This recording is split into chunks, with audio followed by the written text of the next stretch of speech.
Alors là, j'espère que tout le monde se porte bien.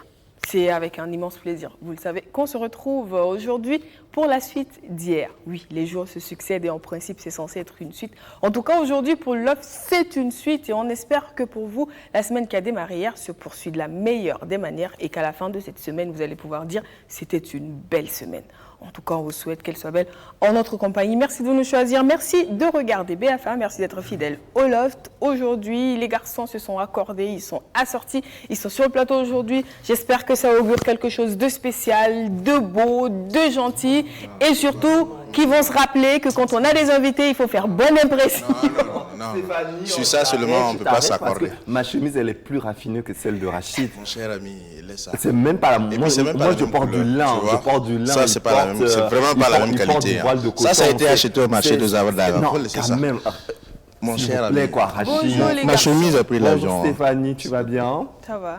Et je te remercie pas du compliment parce que c'est pas un compliment. Je suis jamais assorti à Monsieur Rachid.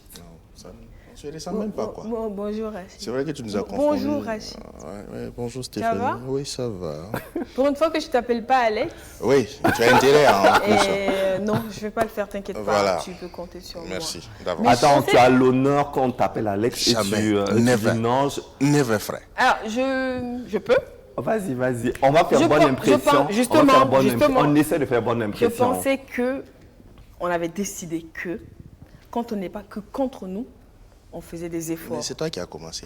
Comment tu peux dire que on est associé? Stéphanie, je dois soutien Rachid, tu peux ne me dis jamais ça. Faites vos petites affaires entre vous. Pendant ce temps, moi, je vais recevoir mon invité, tout simplement, parce que là, tout de suite, je suis sûre qu'elle a un mot. Qu'est-ce qui se passe sur ce plat? Eh bien, je te rassure, c'est comme ça. Heureusement, il ne se tape pas dessus. C'est déjà bien. Souvent, quelquefois, c'est presque, on arrive à la limite. Mais voilà, elle n'est pas encore arrivée. Partisan de la non-violence. Donc, heureusement, Dieu merci, c'est plus du verbiage, il s'impressionne. C'est du genre, tu vois, dans une cour de récré, ouais, tape le premier, non, toi, tape le premier. C'est ce qu'on, voilà. Donc, mais t'inquiète pas. On a le plaisir et l'honneur de recevoir pour vous l'une des plus belle voix radiophonique au Burkina Faso. Elle berce vos journées, elle vous accompagne, elle guide, elle conseille. Je me suis rendu compte qu'il y a des gens qui ne jurent que par elle. Alors aujourd'hui, on s'invite dans son univers car elle est chez nous, qui désormais sera chez elle. Sally Touré est là. Merci de nous rejoindre, Sally. Comment ça va? Je vais bien, merci à vous pour l'invitation. Bonjour aux garçons, bonjour aux téléspectateurs de BF1. T'es toute belle. Merci. Dis-nous, qui a attaché ton foulard comme ça? C'est très beau. En fait, j'avais prévu de donner l'information avant la question. Vu que tu as anticipé, je vais dire merci donc à Stéphanie pour le foulard. Sous les conseils d'Alex, sous la directive d'Alex. Non, c'était plutôt sous la directive de Pauline. Parce qu'elle a géré. Ça, je valide cette réponse. Oui. C'était plutôt Pauline qui a géré tout derrière. Sinon, Alex, merci beaucoup d'avoir pensé à nous. L'inspiration, j'étais en esprit avec toi lors de quand vous étiez en train d'attacher le foulard. D'accord. Ok, bon, on va essayer de remonter dans le temps après l'émission pour vérifier tout ça. En tout cas, avec Alex, aujourd'hui, on ne parle pas de foulard. Non, on descend carrément vers les pieds. J'ai une très grosse pensée pour les dompteuses de foulard, comme on les appelle, les amazones du foulard. Stéphanie, ton époque est passée. Quoi? T'as vu comment elle porte bien son foulard? Ceci étant... Sauf pour qu'elle soit magnifique dans son foulard. Non, mais le foulard, ça vous va très, très, très bien. Merci. Ça va bien. En fait, les talons, elle apporte une touche de conservatrice, en même temps de liberté entre le foulard, le jean, les talons. Moi, j'ai rien à dire, quoi. Tout est parfait. Son look est parfait à 100%. C'est le verdict du directeur de la Waga Fashion Week. Validé à 100%. 100%, Merci. je valide le look à 100%. D'accord. Donc, parlons plus de foulard, parlons d'autre chose. Exactement. Aujourd'hui, nous sommes encore mardi. Et comme généralement, les mardis, nous parlons mode. Et aujourd'hui, on va parler de quelque chose de très simple, de très basique que nous avons quasiment tout le temps dans notre garde-robe. Je pense que Céline ne me dira pas le contraire. Céline, tu as des baskets dans ta garde-robe? Des baskets. Je dirais oui pour faire fan. Ok, d'accord. Mais en vrai, t'en portes ou pas? T'es pas Si, basket, j'en t'es plus porte, escarpin que basket. Je suis plus escarpin que basket. Mais c'est un grand classique que nous devons tous avoir dans notre garde-robe. Et aujourd'hui, mesdames, nous allons parler de comment porter des baskets en restant chic, au fait. C'est vrai que souvent, c'est pas évident de porter souvent, c'est pas évident. Et monsieur, je sais que c'est votre outil de prédilection, mais ne vous inquiétez pas, on reviendra sur ça. On parlera dans les émissions à venir des hommes aussi. Qu'on parle des baskets en parlant des femmes. Comment rester chic. Bizarrement, il y a des dames qui portent ça avec des robes. Oui, je suis d'accord, mais après, c'est comme il l'a dit, comment rester chic en basket. En basket, comment rester chic en basket. Et comme mesdames, vous le savez, les baskets sont très à la mode actuellement et il est très important de savoir comment le porter sans faire des fashion faux pas. Et d'abord, l'une des premiers critères, c'est choisir les baskets en fonction de votre morphologie. C'est très important pour si vous voulez montrer vos jambes, pour les filles qui sont super grandes et qui veulent porter des baskets, moi je conseillerais les baskets montantes. Ça veut dire des baskets qui vont jusqu'à la cheville. Qui vont jusqu'à la cheville. Là, ça permet de donner une silhouette, une très longue silhouette à vos jambes. Peu importe que vous portez un pantalon ou vous portez une robe ou une jupe, ça vous donne vraiment une silhouette parfaite à vos jambes. Et pour les filles qui sont plus menues ou courtes, je vous conseillerais de prendre des baskets coupées. Ou des baskets décolletées où on voit les chevilles, ça évite de vous tasser. Donc du coup, en plus, ça c'est vraiment l'idéal pour les filles qui sont pas très grandes de taille. Et aussi, ce qui est important chez les baskets, il faut avoir. Souvent, on voit des gens qui confondent les baskets. Ils portent les mêmes baskets quasiment à toutes les occasions. Ils ont les baskets. On a une paire de baskets, autant l'avoir pour chaque fois qu'on a besoin de porter des baskets. Il faut avoir des baskets de sport à part. Et des baskets de ville, de sortie à part. En fait, vous pouvez prendre celles qu'on porte pour aller en salle de sport, pour un coup, je sors. Absolument pas. Oh, mais si on a des baskets tendance qu'on amène au sport. Mais, et deux la même chose en deux. La même chose, ça ne dérange pas que vous ayez la même chose. Personne ne saura que c'est deux différentes utilités. Mais les baskets de sport se fatiguent plus rapidement que les baskets de ville. Donc, du coup, l'idéal, c'est d'avoir des baskets. L'idéal, c'est d'avoir deux paires différentes. Mais par exemple, si une personne aime les paires métallisées, que moi, je trouve très fun pour les filles parce que c'est un classique, c'est un passe-partout, les paires métallisées. Mais vous avez une paire métallisée pour partir en salle de gym ou bien vous avez une autre paire. Mais je ne sais pas si je peux dire la marque. Il y a une marque. J'aimerais dire une marque. Tu ne peux pas dire de marque.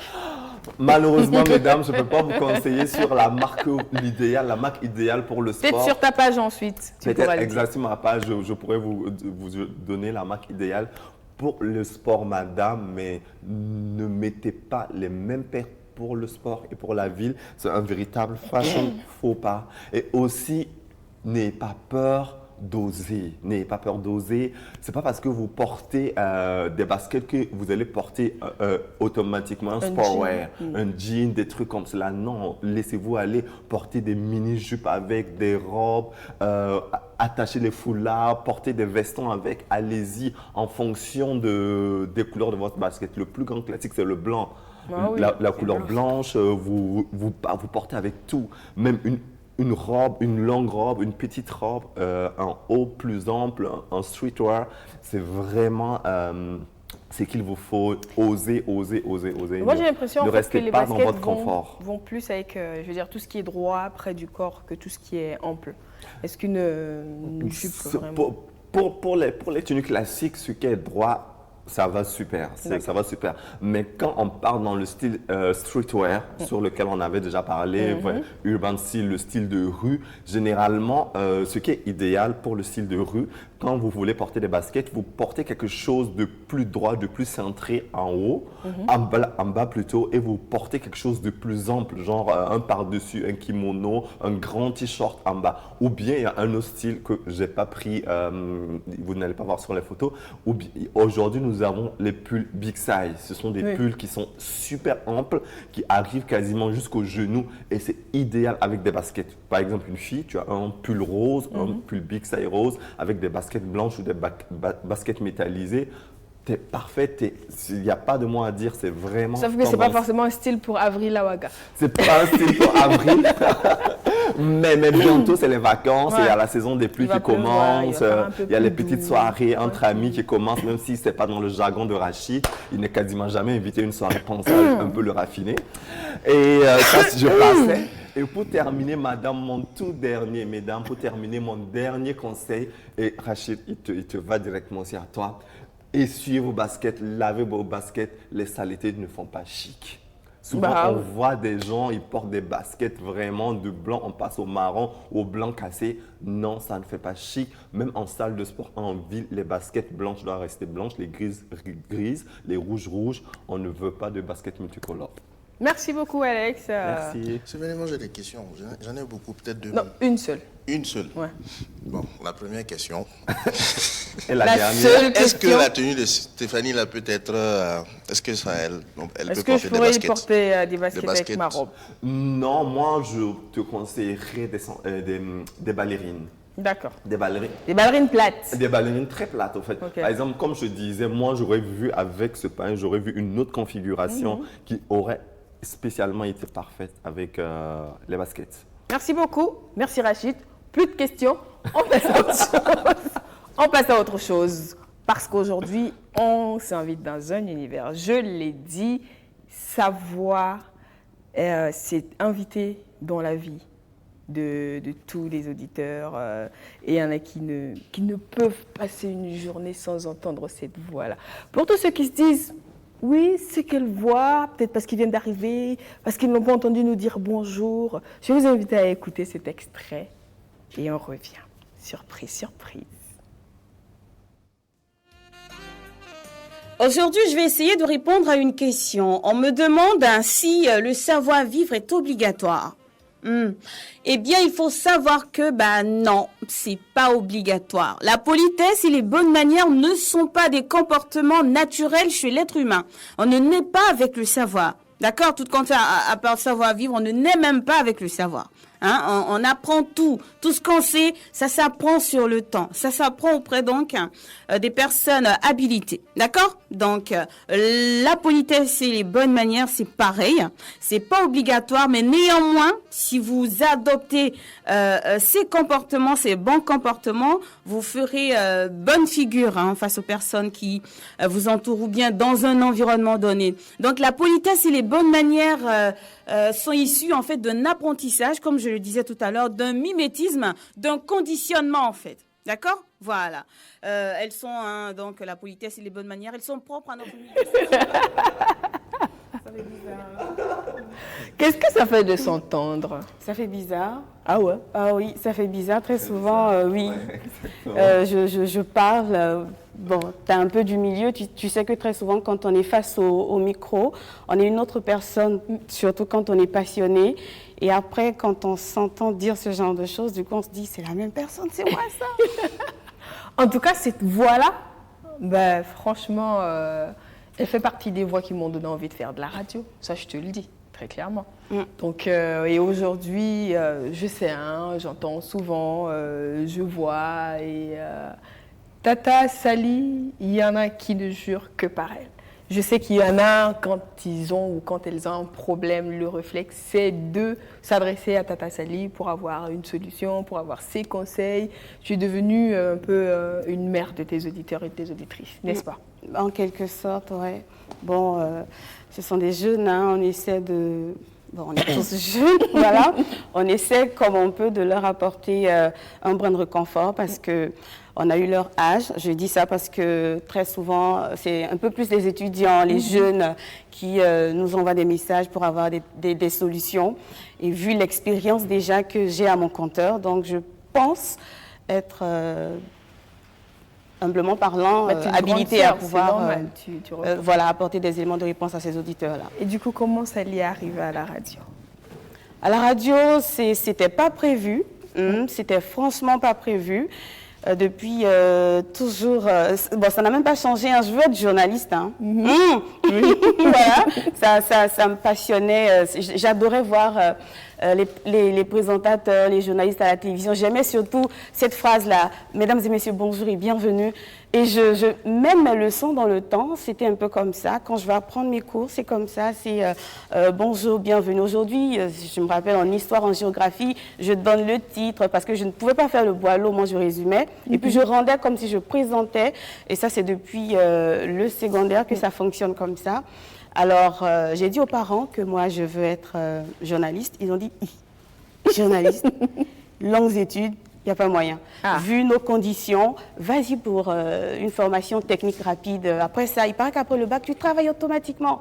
Sinon, journaliste, là, on ne pourra pas financer tout ça. Ah bon? Bon, les parents ont décidé. Dans le temps, tu es qui pour dire le contraire de ce que les parents vont décider? Donc, du coup, bon gré mal gré, j'ai décidé de faire ce que les parents ont demandé. Ben, j'ai fait les chiffres. Je n'ai pas fait de lettres, communication, rien du tout. J'ai fait la comptabilité. Bah, ça allait, je m'en sortais. J'ai pu avoir mon BTS. J'ai même travaillé en tant qu'assistante comptable. Voilà, les chiffres, carrément, quoi. Ça n'a rien à voir avec...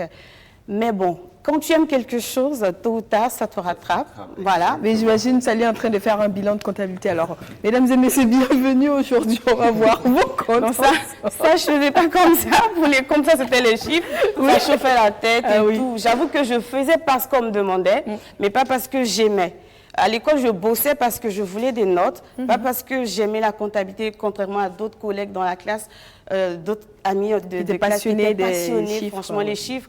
Et moi, on n'est pas camarades du tout. Par contre, aujourd'hui, mes amis du lycée, du collège et tout, quand ils apprennent que je suis animatrice radio, par moment, je me retrouve à faire le point de l'actualité sur la radio que vous connaissez, ils ne sont pas surpris. Ils disent, ah ben voilà, là, tu es là où là, tu es, parce qu'en tant que, par exemple, délégué de classe, dans le temps, c'est moi qui finis avec... on ne me demande même pas de faire la liste des bavards, puisque je suis en tête de liste. Oui, c'est trop. Ah, moi, quand c'est la déléguée, on fait genre, on est tranquille, vous inquiétez pas, parce qu'elle bavarde plus que nous. C'est moi qui emmène les autres même à bavarder de toute façon. Donc. Et du coup, des chiffres... on a laissé les chiffres et ça n'allait pas, c'était... je faisais les chiffres, mais j'étais auditrice. J'ai écouté pas mal d'animateurs, d'aînés aujourd'hui qui sont toujours dans le métier. Ça n'allait pas. C'est ça que je veux, mais on dit non. Bah, du coup, j'ai commencé à participer aux émissions. D'accord. Et quand je participe aux émissions, on m'entend, on m'invite à venir participer aux émissions. Ah ben viens, voilà, tu parles bien, la voix, bon, ça peut aller, elle exagère un peu, ça peut aller, tu peux venir, voilà. Donc c'est comme ça. Attends, pause. Vous avez entendu sa voix? Est-ce que j'exagère quand je dis qu'elle fait partie des plus belles voix radiophoniques? Non, elle a une allocution parfaite. Franchement, moi, j'ai toujours un peu rêvé de faire la radio, mais encore, tu me donnes plus envie de faire maintenant. Alex, c'est un menteur, quoi. Depuis quand toi, tu veux faire la radio? Elle me donne envie de faire la radio. Oui, on va se concentrer sur elle. On va laisser concentrer sur elle parce que ce qu'elle dit, c'est assez intéressant. Du téléphone, tu arrives au studio. Mais voilà, j'arrive au studio, je vois un peu comment ça se passe et tout de suite, ça me plaît. J'adore l'ambiance. On me demande de venir à des émissions très loin de chez moi. Je me rappelle dans le temps, j'avais même pas de moyen de déplacement. J'appelle, est-ce que tu peux me déposer et tout. J'ai commencé à côtoyer donc des animateurs qui m'ont encouragée. Ça va, vas-y, tu peux faire la radio. Et puis cette phrase-là, bonjour et bienvenue, là, franchement, il fallait que je dise ça aussi. Et un peu comme ça, ils m'ont donné des chances. Une occasion, j'ai fait un stage dans une radio. En Côte d'Ivoire, j'ai fait un stage et après le stage, un peu comme ça a donné, je suis animatrice aujourd'hui. D'accord, donc ta carrière commence en Côte d'Ivoire. Mais quand tu arrives au Burkina, tu t'intègres facilement dans le milieu des radios ou c'est encore un recommencement? Bon, pas vraiment un recommencement. Je dirais, ici, c'était un peu plus facile. Désolée, mais bon, ici, c'était un peu plus facile. C'est comme, ça s'est passé comme j'ai dit. J'ai appelé à des émissions pour participer. On te dit, viens participer à l'émission. Tu viens, tu fais bien. On te dit, tu peux revenir encore, ainsi de suite. Les auditeurs même te réclament. Oui. Donc, du coup, puisque j'étais beaucoup demandée sur une radio, dans le temps, c'était en 2012, ils m'ont proposé une émission. Voilà, une émission dans laquelle j'intervenais en tant qu'auditrice. Finalement, j'ai pris les rênes de cette émission. Voilà, donc j'ai présenté l'émission, ils m'ont parlé de stage, j'ai fait le stage, après on m'a pris patati patata, tout ce qui va avec. J'ai fait, en tout cas depuis 2012, c'est lancé officiellement. D'accord, et maintenant tu touches du doigt les infos. Tu n'es plus que dans l'animation. Oui. Et Pour toi qui fais animatrice radio, souvent on dit oui, animatrice, non, journaliste. Pour un enfant qui vient, qui dit « Ah, Tata Sally, c'est quoi ton travail, animatrice radio? C'est quoi ?» Comment tu expliquerais ça, par exemple, à un enfant, ton travail? Bien évidemment, tout de suite, quand on dit animatrice radio, ça fait moins, excusez-moi, ça fait moins sérieux par rapport aux journalistes. Alors que moi, j'aime plus le métier d'animateur ou d'animatrice radio parce qu'on est nous-mêmes face au micro. On est nous-mêmes face au micro, alors que le journaliste, on lui demande d'être sérieux. Lui vient et puis donne les informations, il ne sourit pas et puis il parle, mesdames et messieurs, bonjour. Alors que moi, je peux venir, allez, bonjour auditeur, bienvenue. Non, mais attends Stéphanie, on démarre l'émission, je suis moi-même en fait. Ouais. Je suis plus à l'aise, d'accord? Je dirais à un enfant tranquillement qui demande c'est quoi une animatrice, je lui dis c'est jouer avec le micro. Tout simplement.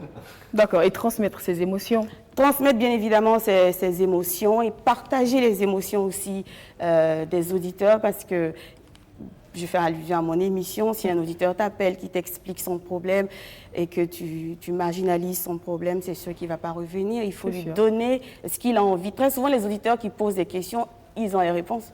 Vous en faites pas, ils savent ce qu'ils doivent faire. Mais ils ont envie qu'on les appuie. Voilà, qu'on apporte, ils veulent entendre la même chose, mais d'une autre voix, ou bien avec un brin d'émotion. Et surtout, ils veulent qu'on les comprenne, qu'on compatisse en fait. Et c'est un peu ce qu'on essaie de donner donc à ces auditeurs-là. Honnêtement, je suis stupéfait par ta voix, Sally. Honnêtement, j'arrête pas de regarder quand elle parle. C'est bizarre quand il parle, je regarde Rachid qui dit la même vraiment. Donc, c'est quoi le plus lourd à porter selon toi quand on est animatrice radio, quand on est...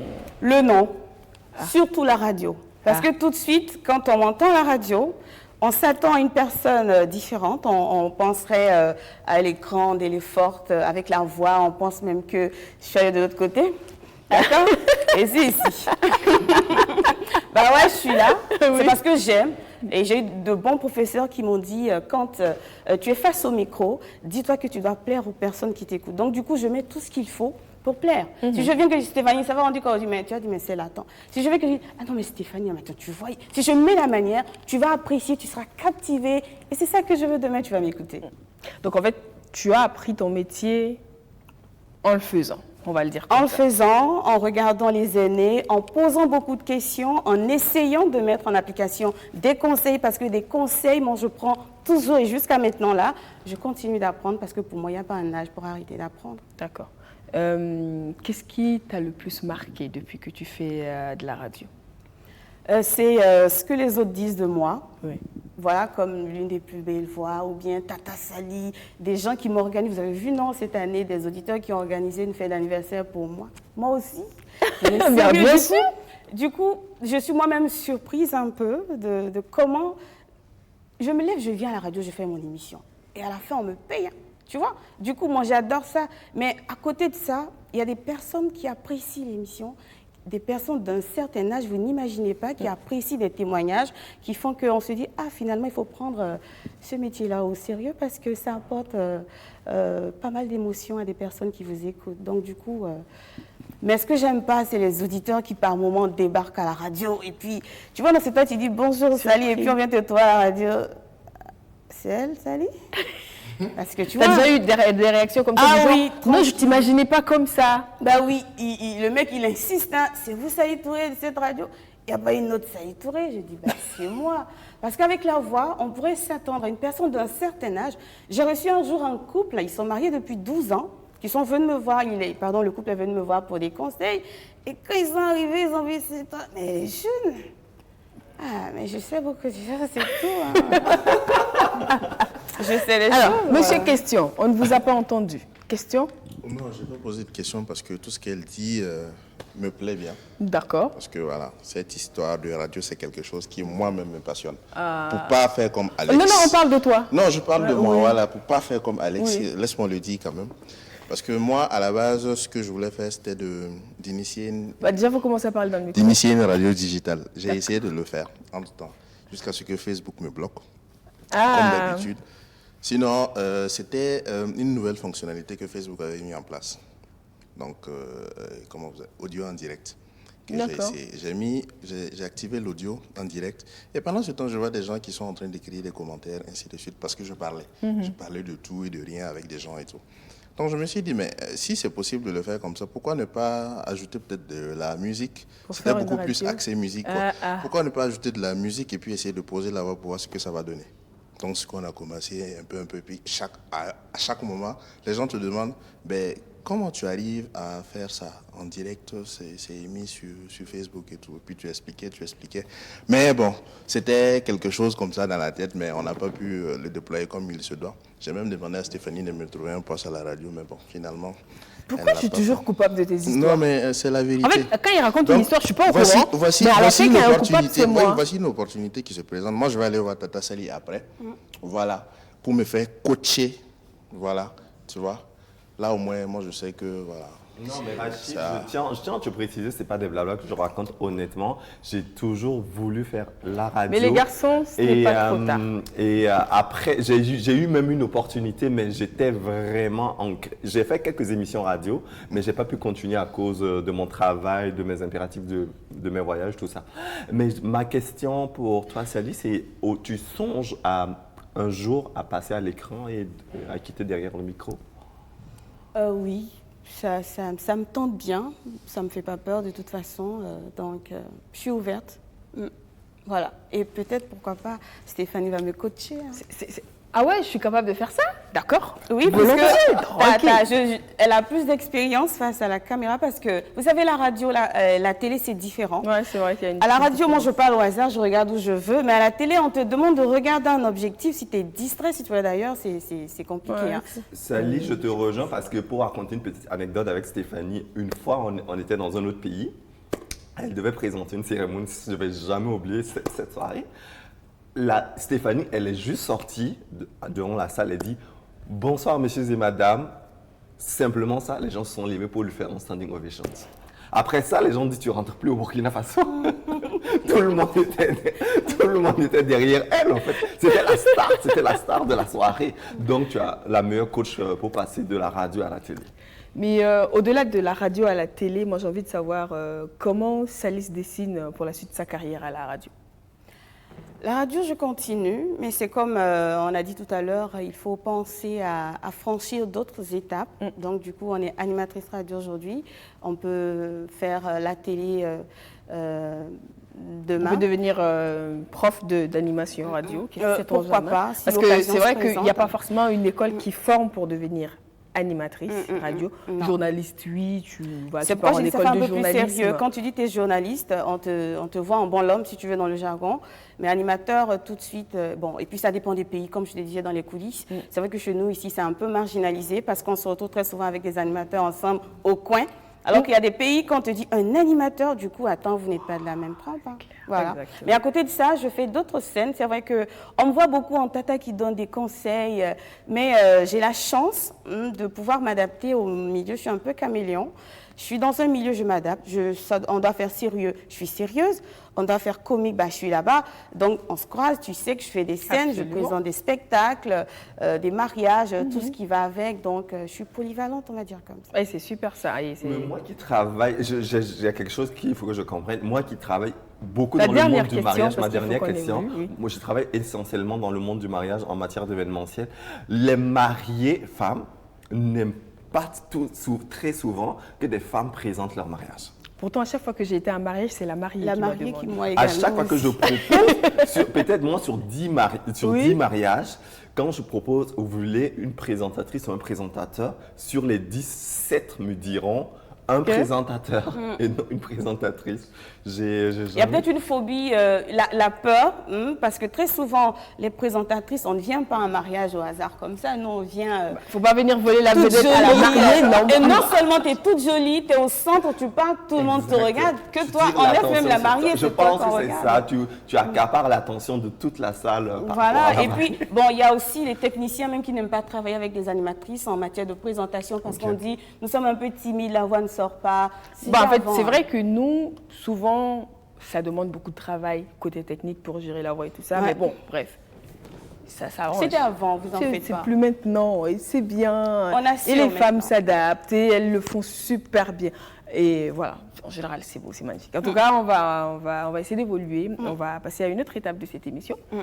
Parce qu'on a parlé de ta carrière, et carrière, on en parlera de façon générale. En tout cas, si vous avez envie de faire de la radio, vous avez un exemple, vous avez une tata, vous avez une coach qui est open, qui en plus aime les gens et aime surtout partager ce qu'elle sait. Donc, pourquoi ne pas aller la voir pour lui demander des conseils? Je suivais mon regard. Bref, je n'ai dit le nom de personne pour tous ceux qui veulent faire de la radio. Moi, je veux Et nous, juste on revient savoir les heures de l'émission. à quelle heure on Juste les t'écoute? heures, Oui, juste les c'est vrai. heures. La radio, tu sais, c'est 13h15. À partir de 13h, donc, et qui Ou 18 sera voilà, Ok. 13h15 ou Ou 18h. 18 heures, ok. Tout simplement. Et on va marquer une petite pause pub et on revient pour la suite. Vous savez déjà de quoi il s'agira. Il faut le rentrer, il faut pour appuyer. Tout fiole en y, comme tout me, comme Qatarfo. Akabé, il faut y aller. Et celui qui lui jettera. Sans elle, moi, je n'arrive pas à m'endormir. Ne me demande pas la lune, j'ai beaucoup mieux pour toi. Depuis un certain temps, c'est vraiment la misère. Partout dans mon pays, les gens se plaignent. Supporter en amour, il faut supporter. Travailler, à l'école il faut travailler. Bientôt sur BF1. Les bonnes choses peuvent partir. Le public applaudit.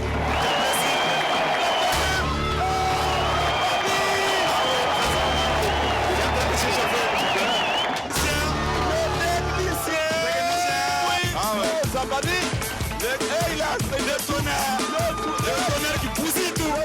Rien ne résiste au tonnerre. Les biens de la savane. Les bébés qui soulèvent les poules. Allez, et la patrie. La patrie. La patrie. Il y a personne. Il y a le civil qui s'échappe. Le civil qui s'échappe. Il vient s'échapper. Derrière. Voilà. Voilà. En train de vous dire.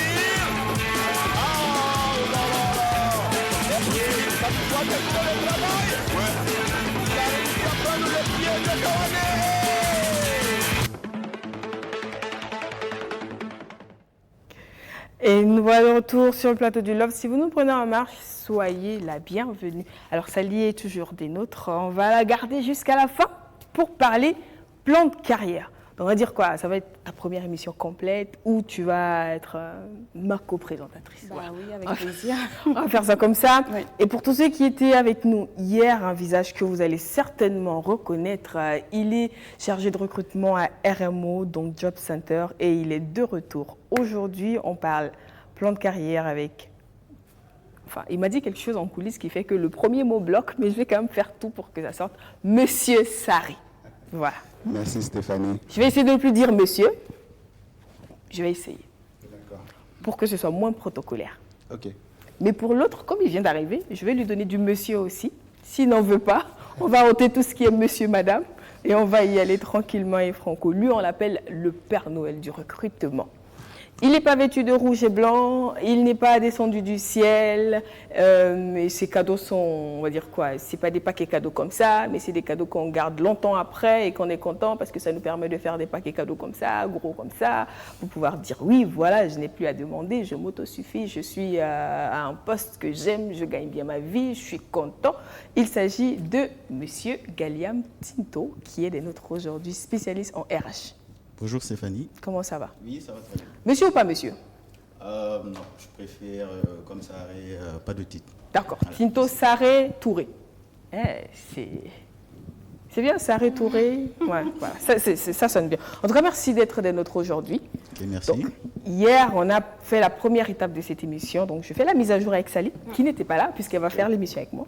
Donc, hier, on a fait la première partie et on s'est intéressé à tous ces corps de métier un peu qui sortent de l'ordinaire et justement au fait que c'est important aujourd'hui de faire ce qu'on aime, d'intégrer sa passion et certains domaines de compétences dans son choix de carrière, notamment toi, qui as migré des chiffres à l'animation, parce que c'est ça ton kiff, et tu en vis aujourd'hui, donc c'est ton travail, c'est en même temps ta passion, et tu es toute rayonnante quand tu le fais, et tu changes la vie de beaucoup de personnes qui t'écoutent, et c'est magnifique. Alors aujourd'hui, on s'intéresse au second volet, parce qu'une chose est de choisir un métier, une autre chose est de se projeter dans ce métier-là. Et là, on parle de plan de carrière.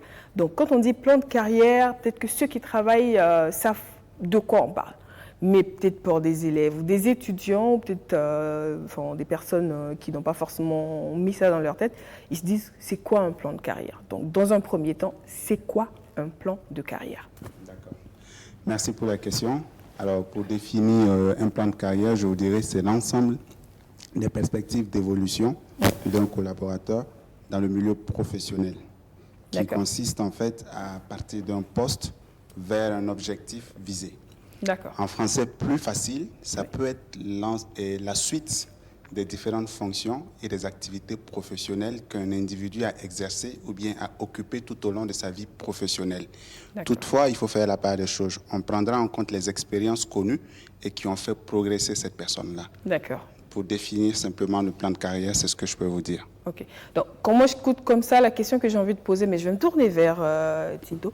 Le plan de carrière, il vient en amont ou en aval? Est-ce que c'est quand on finit qu'on se dit, bon, je vais regarder pour voir mon parcours, ou c'est au début qu'on se dit, je vais me dessiner un parcours? D'accord. Alors, le plan de carrière, comme on l'a dit, c'est un plan. Oui. Ça veut dire c'est une carte. Ça veut dire, comme ça, elle a si bien défini. Moi, je dirais que c'est tout simplement, en fait, savoir où on va et surtout là où on doit commencer. Parce que c'est ça. Voilà. Le plan de carrière, déjà, le choix de la filière, le choix du métier qu'on doit faire, c'est déjà même la base, en fait. C'est comme une maison, c'est les fondations. Donc, le plan de carrière, il vient d'abord au tout début. Et généralement, il faut être très minutieux. On peut faire des erreurs au début, mais c'est de surtout savoir, en fait, ce qu'on va faire. C'est très important, en fait, pour la suite. Oui, mais moi, j'ai envie de surfer sur l'exemple de Sally, qui n'a pas forcément eu le choix au départ. Voilà. Donc, quand on n'a pas eu le choix au départ, est-ce qu'on peut se dessiner un plan quand même?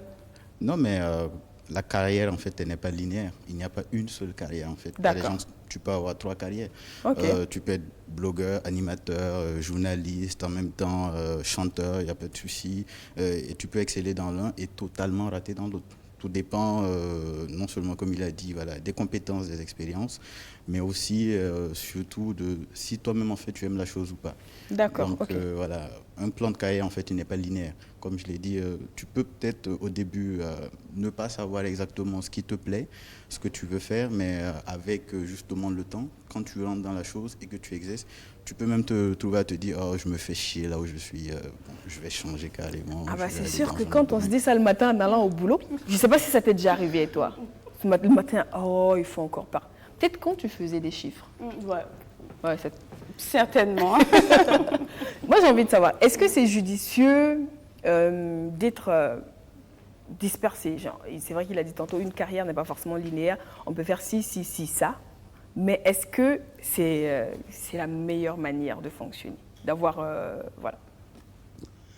Comme Oui. Sally et moi. Oui et non, parce que le plus important, c'est d'avoir un objectif. D'accord. C'est de savoir ce qu'on vise et de se donner les moyens d'y arriver. Vous savez, plus on est dispersé, plus l'objectif à atteindre semble loin. D'accord. Donc, du coup, autant rester concentré, rester focus. Pour terminer un peu et compléter ce que Galia m'a dit, le plan de carrière, il n'y a pas de moment idéal. Ce n'est jamais tôt ou tard. Le plus important dans la construction d'un plan de carrière, c'est son succès. OK. Tant qu'il vous permet de réussir et d'atteindre vos objectifs, c'est le plus important. Donc, il n'y a pas à dire, j'ai commencé tel métier, ce sera tard si je dois me reconvertir ou changer d'emploi, ou bien c'est un peu tôt. Non, trouvez juste le bon moment en fonction de votre vision, en fonction de vos aspirations, et je pense que ça devrait pouvoir le faire. D'accord. Sally? Est-ce que quand on dit plan de carrière, ça ne fait pas trop ceux qui ont fait de longues études, ceux qui ont les moyens? Est-ce que les gens qui ne sont pas allés très loin à l'école peuvent se permettre aussi d'élaborer un plan de carrière? Quelqu'un qui n'a même pas rien du tout. Quand il entend plan de carrière, est-ce que ça, c'est pas pour les uns, nous, les autres? Est-ce que tout le monde peut faire un plan de carrière? Le plan de carrière, quand on dit plan de carrière, on parle de vie professionnelle. Donc ces personnes-là, elles exercent une profession, donc elles ont une vie professionnelle. Tout le monde peut faire un plan de carrière. Ils vont se dire, est-ce qu'avec mon activité à petit revenu, est-ce que je peux parler de carrière, plan de carrière? Je vous donne un exemple avant de passer la parole à Galiab. Prenez le jeune couturier qu'on a dans le quartier, le tailleur. Mais c'est le tailleur, on finit par devenir styliste, modéliste et couturier. Donc s'il a de l'ambition, en commençant par tailleur de rue, il peut aller loin. Donc tout le monde peut faire carrière. C'est important, il faut qu'il ait de l'ambition. Exactement. Il faut qu'il ait de l'ambition. Moi, je dirais qu'il faut plutôt prendre le plan de carrière comme le business plan personnel, en fait. Mais quand on dit business plan comme ça, il y en a qui vont se dire, mais c'est compliqué cette histoire, il faut s'asseoir, il faut écrire, non, il pas faut ça, en fait. calculer. La meilleure manière, en fait, de définir ça par rapport à ces questions, c'est de se dire que on est son propre investissement, on est sa propre entreprise. Et justement, je dois m'asseoir et savoir qu'est-ce que je veux faire, où est-ce que je dois aller, quels sont les moyens que je dois utiliser, sur tous les trois. Donc à partir de ça, c'est un plan de carrière. En fait, quand on dit plan de carrière, ça fait corporate et tout ça, mais c'est juste savoir, en fait, voilà, dans 5 ans, dans 10 ans, là, on sera. C'est donc n'importe qui, tout le monde, voilà, comme il a dit, même le tailleur, si c'est là où il va, s'il a de l'ambition, il peut justement se donner les moyens d'arriver là où il est. Donc en fait, il ne s'agit pas d'afficher le titre plan de carrière. Si au départ, je ne sais pas, je le disais ce matin, il commence apprenti mécanicien, ensuite il dit un jour je veux mon garage, donc il bosse pour ça, il ouvre son garage, il se rend compte qu'il a besoin de plus de compétences, il retourne à l'école, il est en train de se construire. Tout à fait. Et c'est ça, même s'il n'a pas écrit quelque part, voici mon plan de carrière, il l'a dans la tête et il fait tout pour arriver. C'est ça un plan de carrière. Bien sûr. Tout simplement. Exactement. Et du coup, moi j'ai envie de savoir, c'est vrai que c'est personnel, mais est-ce que c'est dans toutes les structures qu'on peut se construire un plan de carrière pour ceux qui travaillent en entreprise peut-être? Parce qu'il y a des gens qui ont peut-être fait 20 ans au même poste, qui sont là, voilà, on a 20 ans d'ancienneté, et il a été dans ce poste tout le temps, peut-être assistant, toute sa vie jusqu'à sa retraite. Est-ce que c'est partout qu'on peut se construire un plan de carrière ou est-ce qu'occuper le même poste toute sa vie jusqu'à sa retraite est également un plan de carrière possible? D'accord. Alors, vous avez des entreprises qui offrent à leurs employés, à leurs salariés, des perspectives d'évolution. D'accord. Ça veut dire quoi? Vous rentrez sur un poste A et vous savez que, en fonction de vos compétences techniques, comportementales, des attitudes que vous aurez au travail, des performances que vous allez atteindre au quotidien, vous pouvez passer d'un poste A à un poste B et gravir les échelons.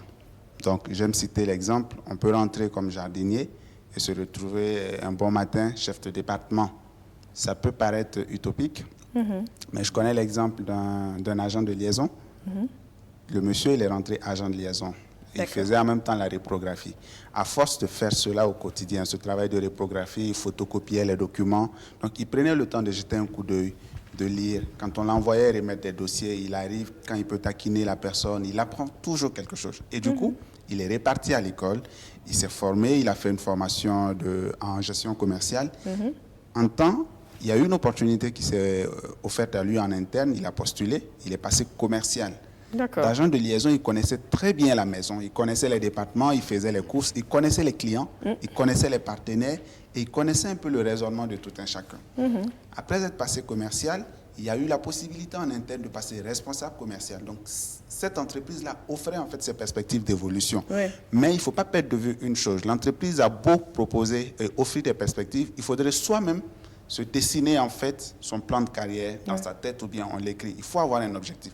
Parce que ce n'est pas systématiquement dans toutes les entreprises non plus. Vous allez arriver où on va vous dire vous commencez à un poste A et vous terminez à un poste Z. Non.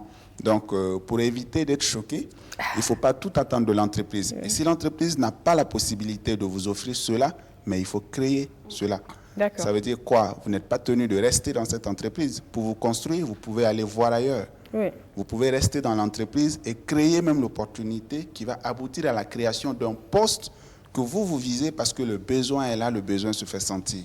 Donc, et dans l'exemple cité, on voit bien que s'il était resté avec sa compétence d'agent de liaison, les opportunités auraient beau être là, ça allait être difficile de passer commercial s'il n'a pas la compétence derrière. Exactement. Heureusement qu'il est parti se former. Il s'est formé. Et c'est très important. Apparemment, il a envie d'acheter quelque chose. Oui, moi je voudrais ajouter que avant tout, aussi, le plan de carrière, en fait, il est personnel. D'accord. Le plan de carrière de l'entreprise peut s'intégrer, en fait, dans toi, ton plan de carrière. Il peut matcher. Il peut arriver justement que le plan de carrière de l'entreprise ne te corresponde pas. Voilà. Il y a eu des exemples là où il y a des gens justement qui sont rentrés.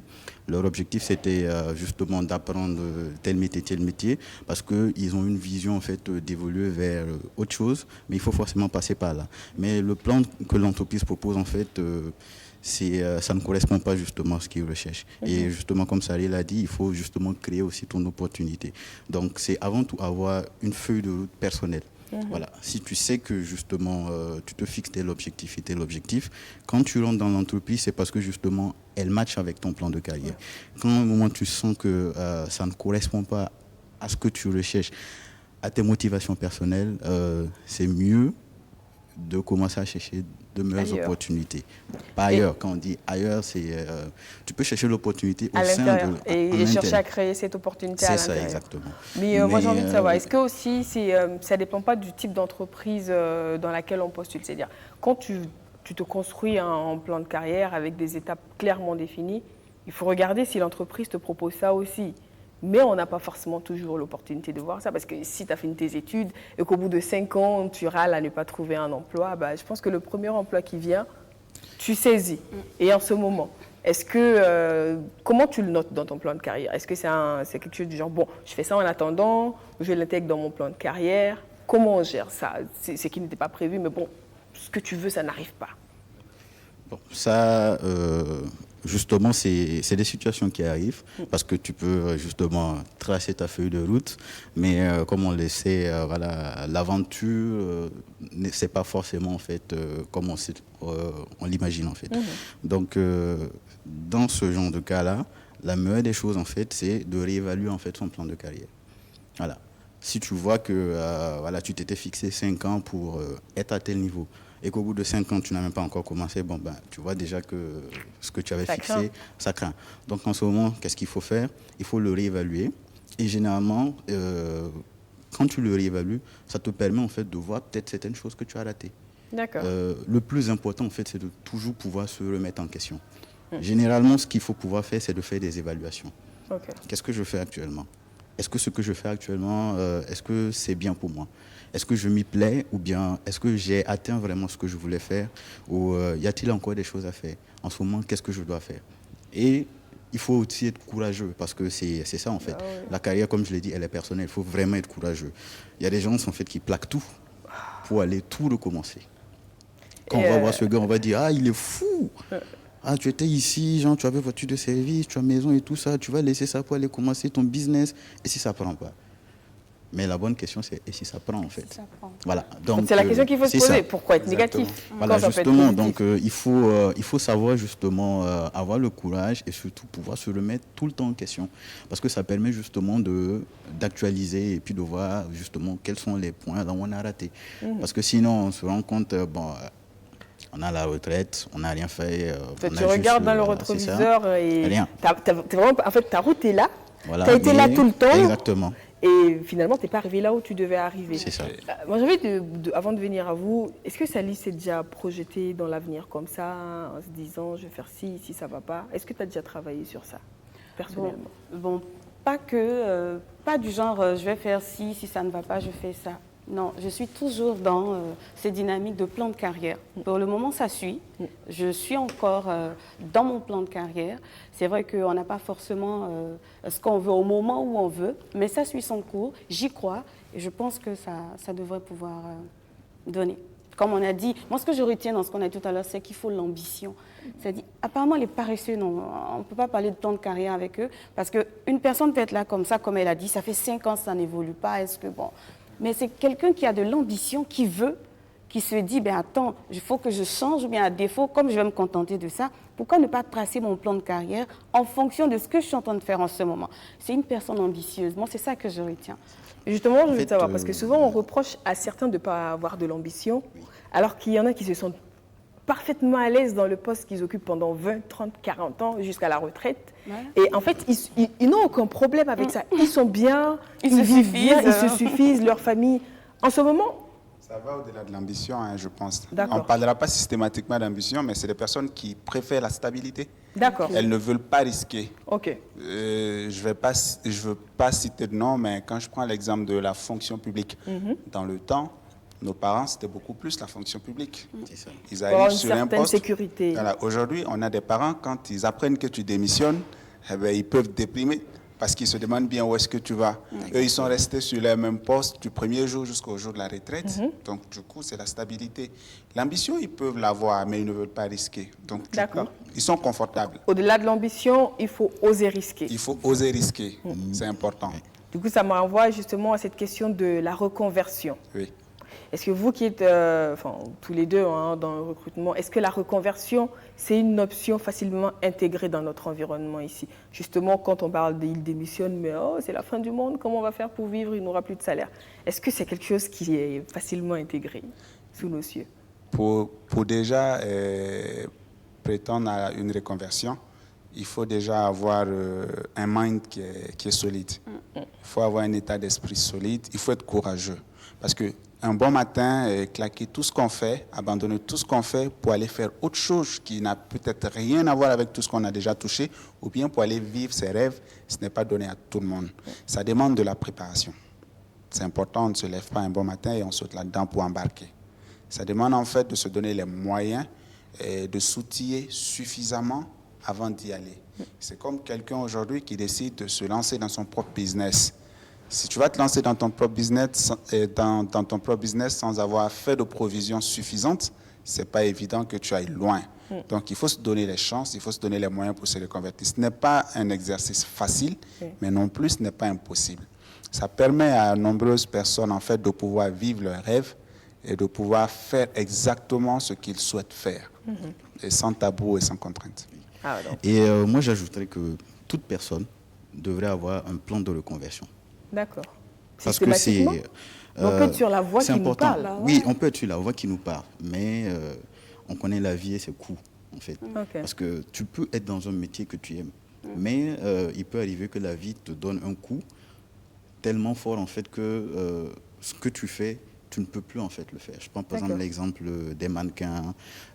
Voilà, je ne souhaite pas que ça arrive, mais vous avez un accident, vous ne pouvez plus marcher. Ça, c'est un problème. Alors que peut-être vous aimez ce que vous faites, ou vous êtes justement voilà, dans la fonction publique, vous aimez votre stabilité et tout, mais au moins vous vous rendez compte, voilà, ça peut arriver. Il y a un déclic, vous vous rendez compte que la vie que vous menez ne vous plaît pas. Qu'est-ce qu'il faut faire alors que par exemple, vous n'êtes pas préparé? Tout le monde devrait avoir un plan de reconversion. Et, une sorte de plan B à côté. Voilà, une sorte de plan B qui peut te permettre justement de pouvoir te dire, OK, là où je vais, justement, j'y vais avec assurance. Parce que quand tu sais que ton derrière est soudé, bon, on va utiliser l'expression, tu as plus tendance, en fait, à te lâcher dans ce que tu fais. Parce que tu sais que, advienne que pourra, tu as toujours une solution. Et dans cette solution aussi, tu peux t'épanouir parce que tu es préparé. La fameuse politique du singe. Est-ce que ça ne va pas, cette façon de faire, du genre d'avoir un plan B, est-ce que ça ne va pas faire que vous n'allez pas vous investir, vous donner complètement dans le plan A, dans votre plan A? On va se dire, bon, de toute façon, j'y vais, mais si ça ne va pas, comme j'ai mon plan B à côté, donc je vais mollo. Est-ce que Non, moi je dirais que ça dépend en fait du milieu dans lequel vous êtes. Si vous êtes entrepreneur, je vous dirais, je vous dirais pas de n'avoir qu'un plan A, parce que ça aussi c'est risqué, mais c'est toujours bien en fait de ne pas regarder derrière. Mais si vous êtes dans le monde professionnel ou que vous êtes dans un domaine où c'est plutôt voilà, dans les arts, disons, libres, il faut toujours avoir un plan B. Et le plan B, il n'est pas forcément autre chose en fait qui est, voilà, où tu te dis, voilà, bon, si ça ne marche pas, je vais y aller.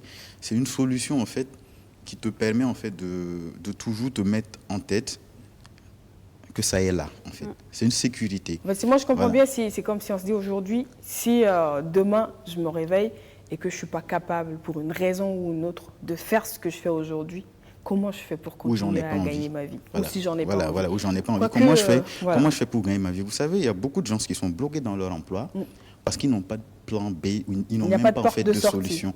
Et je dirais pas seulement les emplois, je dirais même le poste. Il y en a qui sont bloqués dans leur poste parce que justement devant c'est flou. Il n'y a rien. D'accord.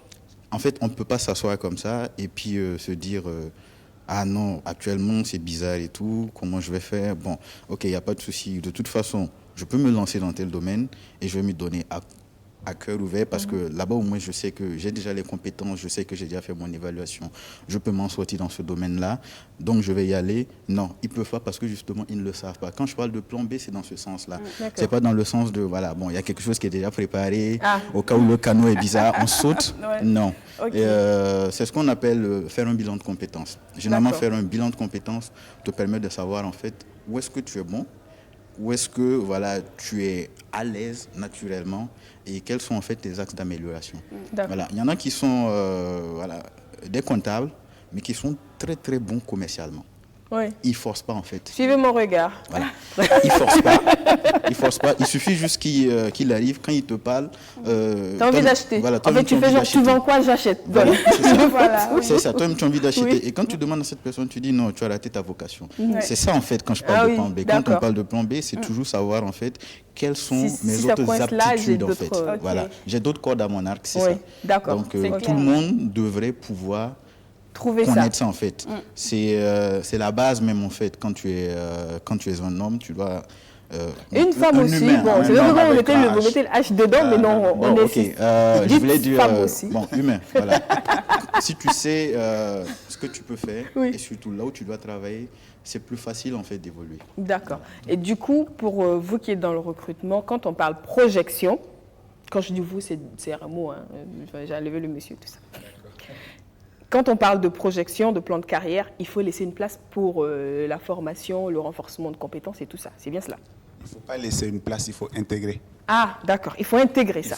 Il faut intégrer parce qu'on ne peut pas prétendre évoluer sans se remettre à niveau, sans mettre à niveau ses compétences.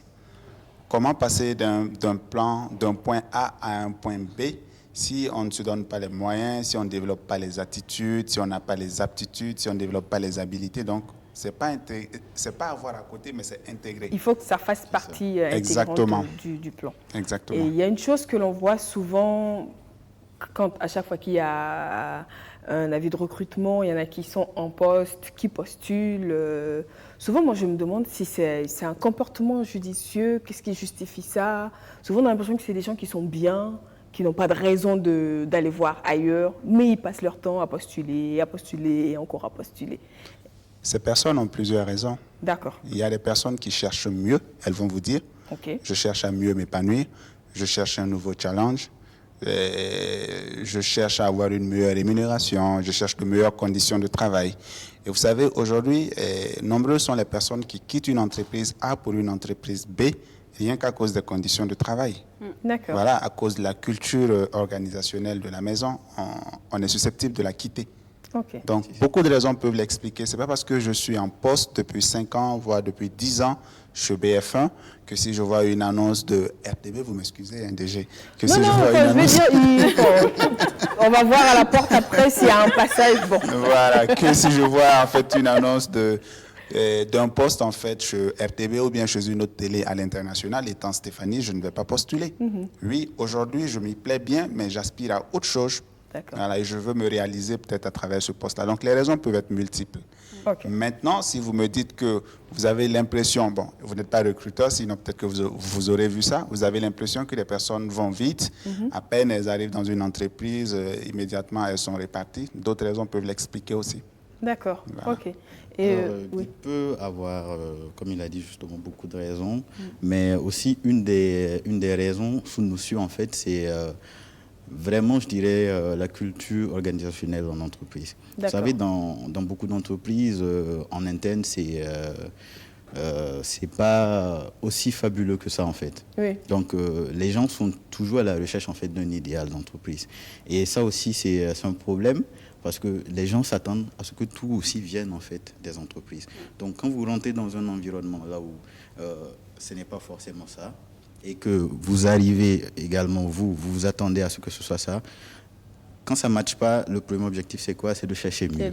Voilà. Je suis arrivée, je pensais que c'était le paradis, voilà, mais en fait, justement, non. Justement. Donc, je vais repartir. C'est surtout beaucoup d'incompatibilités qui font que les gens se passent le temps à bouger. Et un autre facteur aussi, ça peut être, comme il a dit, la recherche de meilleures conditions.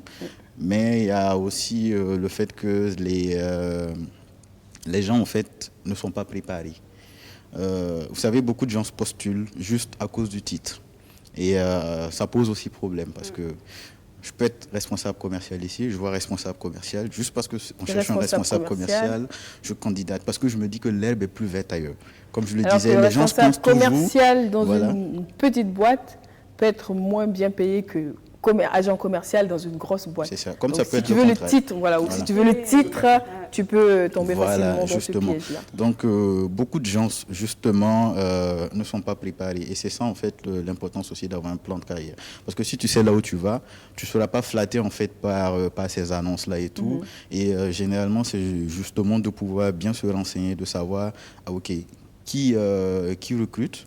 Et pourquoi, justement, par exemple, lui, il est recruteur, il sait, ça veut dire, en ce moment, quand tu arrives et qu'on te dit, c'est RMO qui recrute, on sait que généralement, c'est des gens qui travaillent avec de grosses entreprises.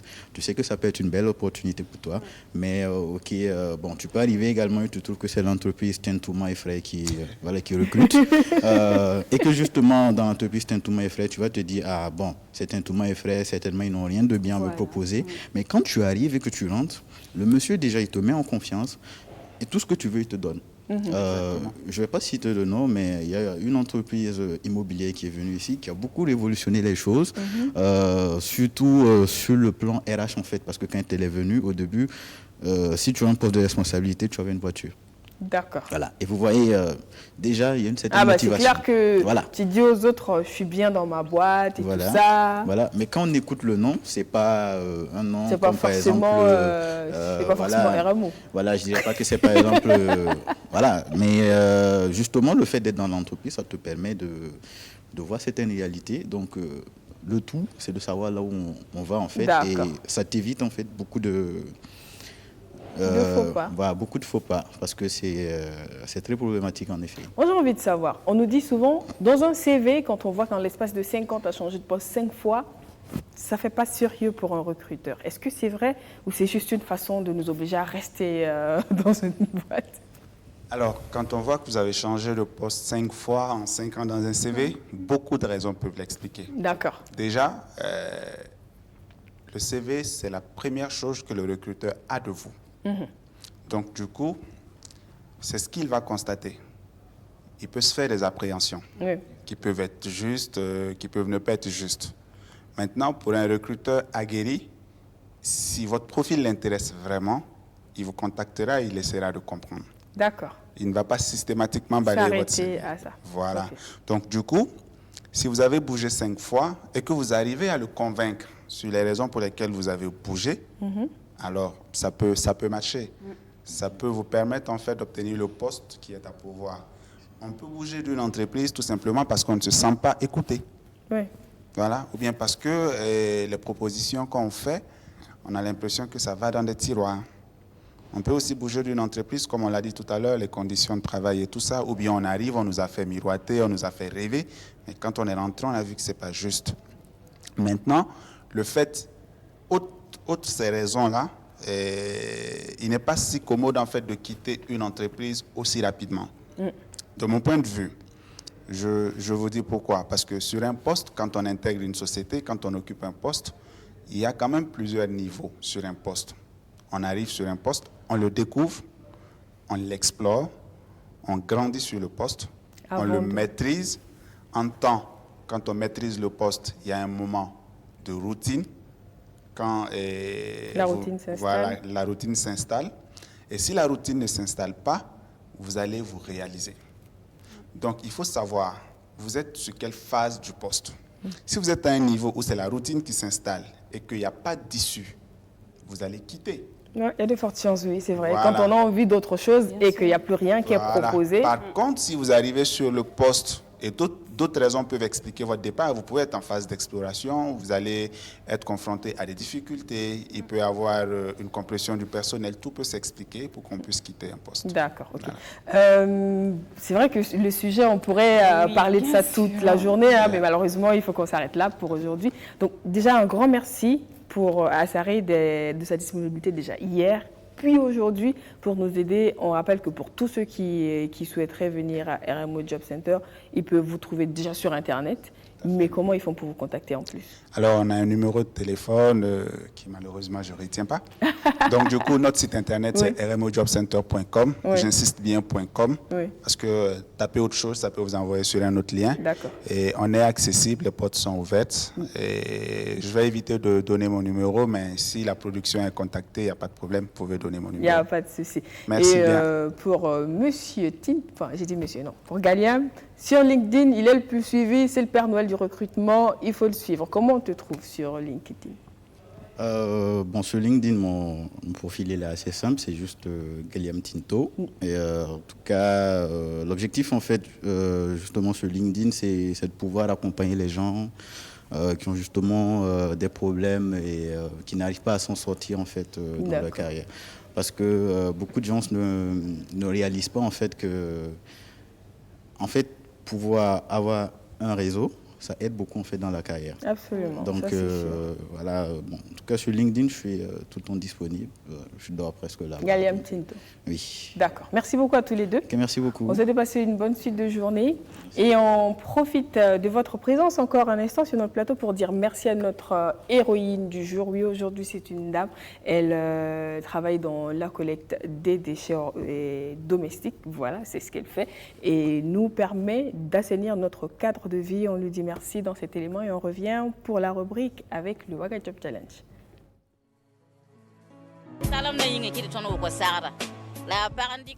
Nous sommes embauchés par une dame. On fait ce travail parce qu'on n'a pas d'autre alternative. Sans vous mentir, ce n'est pas du tout facile, car nous rencontrons au quotidien beaucoup de difficultés.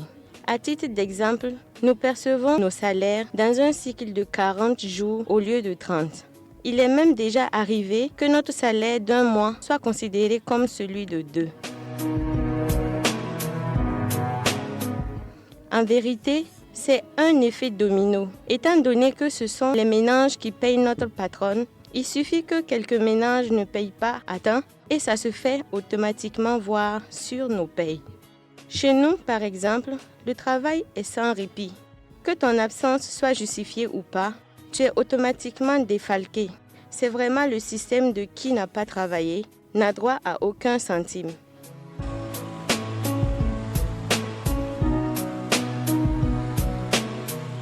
Donc au final, ce qu'on gagne est tellement dérisoire. N'ayant pas d'autre choix, on se débrouille avec. Dans le peu que moi je gagne, par exemple, je prends soin de ma famille. Je nourris ma mère. Par le passé, on avait l'habitude de jeter les ordures collectées dans les broues seulement. Désormais, suite à une séance de sensibilisation qu'on a eue sur l'hygiène et la propreté de la ville, on collabore avec les camions de la mairie. Ce sont les camions qui se chargent d'envoyer loin nos collectes, par exemple à Toudoubuéo.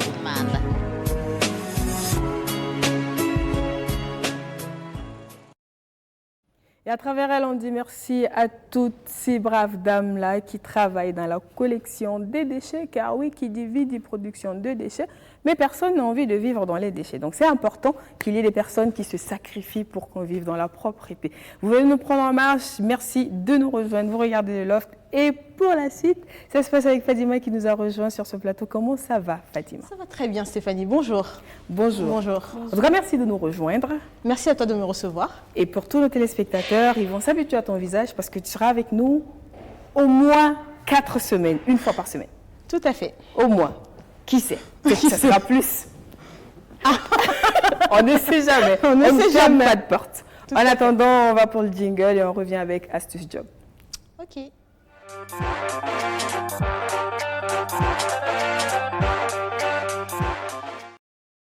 Et aujourd'hui, on apprend à chercher du boulot.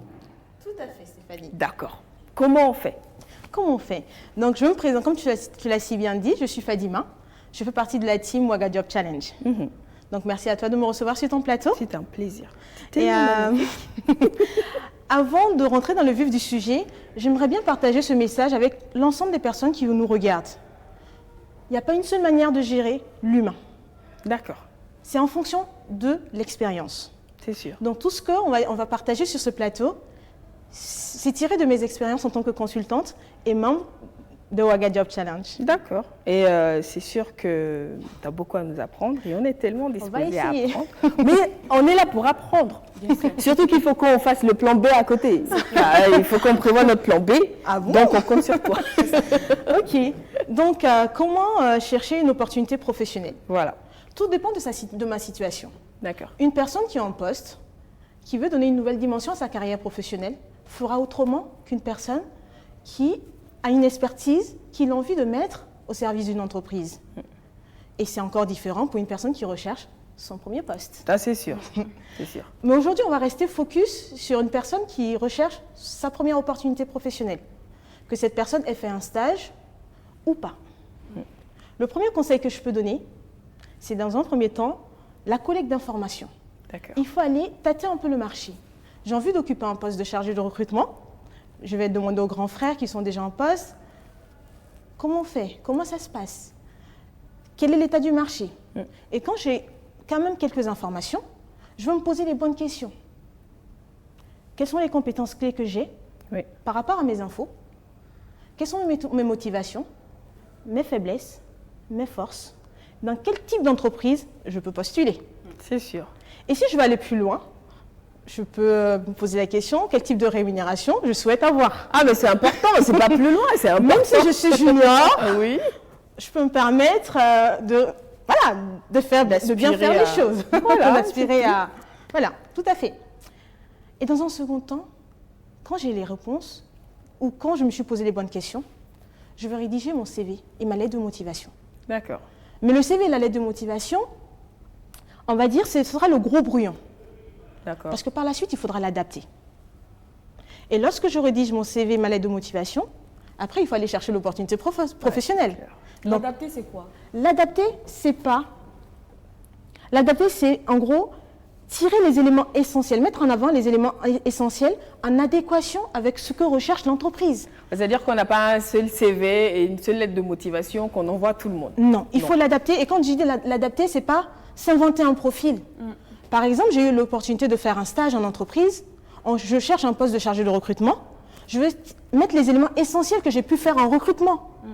Si j'ai pas eu de stage et que c'est ma première, voilà, j'ai pas eu de stage et que c'est lors des TD ou des cours à l'école, je vais sortir le volet recrutement. C'est ça, avoir un CV en adéquation avec l'opportunité. C'est ça. Donc c'est pas mentir sur son CV. Ah, c'est sûr. Parce que sinon, après, on va vous dire, faites ci, c'est dans votre CV, je ne sais pas le faire, ça coince. Ça coince. Et c'est compliqué après. C'est clair. Et après avoir fait son CV, on va aller chercher l'opportunité, comme je disais. Où chercher l'opportunité professionnelle? Il y a plusieurs canaux. Il y a les sites d'emploi. Il y en a ici, des sites d'emploi. Bon, déjà, il y a quelques sites d'emploi que je connais. On a des amis de RMO chez qui on peut aller voir. Voilà, ça c'est les sites des cabinets de recrutement. Oui. Les sites institutionnels des entreprises. Il y a l'ONEF, Job Alert. Oui. On peut aller sur Facebook, me faire attention. Ah, c'est sûr. Sur LinkedIn. Oui. On peut aussi lire les journaux. Oui. Et surtout exploiter son réseau. C'est sûr. Parce que quand on est en recherche d'emploi, toute rencontre est une belle opportunité. Ben ouais. On ne sait pas où on rencontre son employeur. C'est sûr. On peut le rencontrer au café, il boit tranquille. Tout à fait. Avec votre oncle, il cherche une compétence, vous l'avez. Au lieu de repartir en mode tranquille, c'est un ami de tonton, je cherche du boulot. C'est ça. C'est tout. Voilà ma compétence. Il faut être prêt. Voilà. C'est clair. Aussi cru comme ça. Je cherche du boulot. Je cherche du boulot. Il faut oser. Moi, je te rejoins complètement. Mais c'est vrai, on le dit, non? Tonton, je cherche du boulot. Oui, c'est ça. Ça se dit. J'ai l'opportunité d'aller dîner avec mon tonton, je peux lui dire, tonton, je cherche une opportunité professionnelle. Parce que quand on est en recherche d'emploi, il faut être au taquet. C'est ça. C'est sûr, d'accord. Donc, on me fait signe qu'il nous reste 1 minute d'émission. Donc, quand tu trouves l'opportunité professionnelle, on va maintenant aller, on va postuler, soit par mail, soit par dépôt physique. Par mail, il faut parler au recruteur. Il faut lui donner envie de vous donner votre chance. Donc, il faut personnaliser le mail, pas de faute. Et quand on se déplace pour aller déposer son CV, il faut avoir une attitude professionnelle, avoir un dossier correct, propre, être propre sur soi. Parce qu'on ne sait pas qui on va rencontrer, qui va nous ouvrir la première porte. On peut rencontrer le DG, on peut rencontrer la DRH, on peut rencontrer n'importe qui peut nous ouvrir la première porte. Donc sur ça, très clairement, Et quand on arrive, il faut impacter les gens. Il faut dire bonjour au gardien, dis bonjour à l'assistante, comment tu vas? Merci, au revoir, prenez bien soin de vous. Chacun a droit au respect. C'est ça. Il faut impacter positivement les gens. Parce que ce sont ces gens-là qui vont peut-être ouvrir la porte. Et il faut aussi tenir un listing. Parce que quand on postule, et lorsqu'on nous appelle, tu ressors ton listing, ton fichier, et tu te dis, OK, je suis en circulation, je vous rappelle. C'est clair. Et ça montre, on est peut-être à notre premier emploi, mais on a un certain professionnalisme. On est quand même, on fait différemment en fait les choses. D'accord. Donc voilà. C'est important tout ça. Merci beaucoup. En tout cas, j'espère que vous avez pris bonne note. Vous qui nous regardez, parce que c'est très important. Et si vous avez besoin d'informations complémentaires sur le site du Ouaga Job Challenge, tout simplement, vous pouvez avoir toutes les réponses à toutes vos questions sur votre page Facebook également. Tout à fait. Ou alors, vous pouvez même dire, j'aimerais bien que Fadima réponde à cette question. Et elle répondra. L'équipe Ouaga Job Challenge, on est disponible. Merci beaucoup Fadima. Merci Stéphanie. À la semaine prochaine. Merci. Pour une nouvelle leçon. Tout à fait. En tout cas, on retient qu'il faut se préparer, il faut être toujours prêt, il faut savoir se vendre, il faut chercher l'opportunité et être présentable, être tout beau, tout propre, surtout souriant, tout gentil. Et impacter et oser. Impacter, oser, oui. Faites comme moi, oser. Je cherche du boulot. Non, je ne cherche pas tout de suite, mais bon, ça dépend. Merci beaucoup, Sally, d'avoir pris ton temps. Merci. Je sais que tu es attendue tout de suite par tes auditeurs à la radio, donc on va te libérer. Merci beaucoup, Fadima. Merci, Stéphanie. Et merci à tous ceux qui ont pris de leur temps, de leur énergie pour nous regarder aujourd'hui. Malheureusement, la connexion ne nous a pas permis de lire vos messages. C'est dommage, mais ne vous en faites pas. On va vous répondre directement sur la page. Et à la semaine prochaine avec d'autres sujets, d'autres invités, toujours avec la même ambiance et le même plaisir. Faites très attention à vous. Et merci de rester fidèle au programme de BFM. Bye bye. À bientôt.